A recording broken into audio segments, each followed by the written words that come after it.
अकोला जिल्ह्यात सैनिक शेतकरी वेलफेअर फाउंडेशनचा भव्य उद्घाटन सोहळा पार पडला।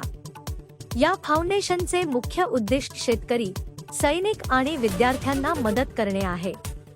फाउंडेशनच्या माध्यमातून विविध सामाजिक सेवा दिल्या जातात, जसे की वैद्यकीय तपासणी, शैक्षणिक सहाय्य, आर्थिक मदत आणि इतर सामाजिक उपक्रम।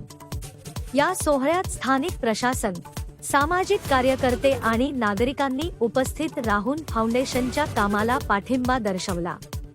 यावेळी अकोला जिल्ह्यातील मूर्तिजापूर तालुक्याचे शिवसेना प्रमुख दीपकदादा दांडळे यांची सैनिक शेतकरी वेलफेअर फाउंडेशनच्या जिल्हाध्यक्षपदी नियुक्ती करण्यात आली।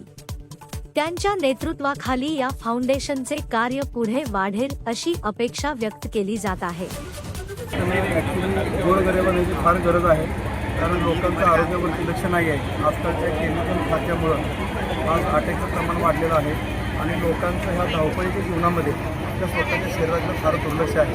तर त्यामुळं आपण आरोग्य हेल्थ मशीन लॉन्च करत आहोत आणि आपल्याला सांगायला आनंद वाटतो की भारतीय मशीन आहे। तर आम्ही आमच्या शाखेच्या माध्यमातून आणि आपल्या फाउंडेशनच्या माध्यमातून एक आरोग्याच्या व्हॅनमधून प्रत्येक गावोगावी महिन्याला एकदा मशीन जाणार आहे। त्या मशीनबरोबर डॉक्टर जातील, माझे फार्मासिस्ट असतील, मशीन ऑपरेटर असतील आणि डॉक्टरांचा सल्ला फ्री असणार आहे। म्हणजे 3-4 हजार रुपयाच्या ज्या टेस्ट असतील त्या आम्ही फाउंडेशनच्या माध्यमातून फक्त सभासदांना 300 रुपयामध्ये देतो आहे, की जेणेकरून एका नाश्त्याच्या खर्चामध्ये आपल्या पूर्ण रक्ताच्या चाचण्या करून घ्या आणि जर तुम्हाला काय त्यामध्ये फॉल्ट आढळला, ECGमध्ये फॉल्ट आढळला काय असला तर तुम्ही चांगल्या तुमच्या ओळखीच्या दवाखान्यामध्ये जाऊन आपलं योग्य ते ट्रीटमेंट घेऊ शकता।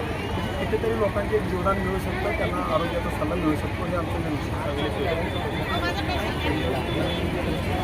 हेच आज 5 गाड्यांचा सोहळा झालेला आहे। या ठिकाणी अकोल्यामध्ये जवळपास आपल्या 40 गाड्या असतील। प्रत्येक तालुक्याला आमच्या 4 गाड्या अशा असणार आहेत आणि त्या 4 गाड्याचं नावच आम्ही त्यांना आरोग्य योद्धा दिलेलं आहे, कारण लोकांना ॲम्ब्युलन्स बघून भीती वाटते। पण आरोग्य योद्धा गाडी म्हटल्यानंतर एक आरोग्याचा पुरस्कार पण देतो आम्ही। त्याच्यावरती एक आर्मी सरकारी तिरंग्याचं चित्र आहे, त्याच्यावर आपल्या हेल्थ मशीनचं चित्र येणार आहे। ही गाडी मदतीची गाडी आहे, मदतीचा हात देणारी गाडी। त्यामुळे प्रत्येक महिन्याला प्रत्येक गावामध्ये जाणार आहे। असे 40 गाड्या असतील।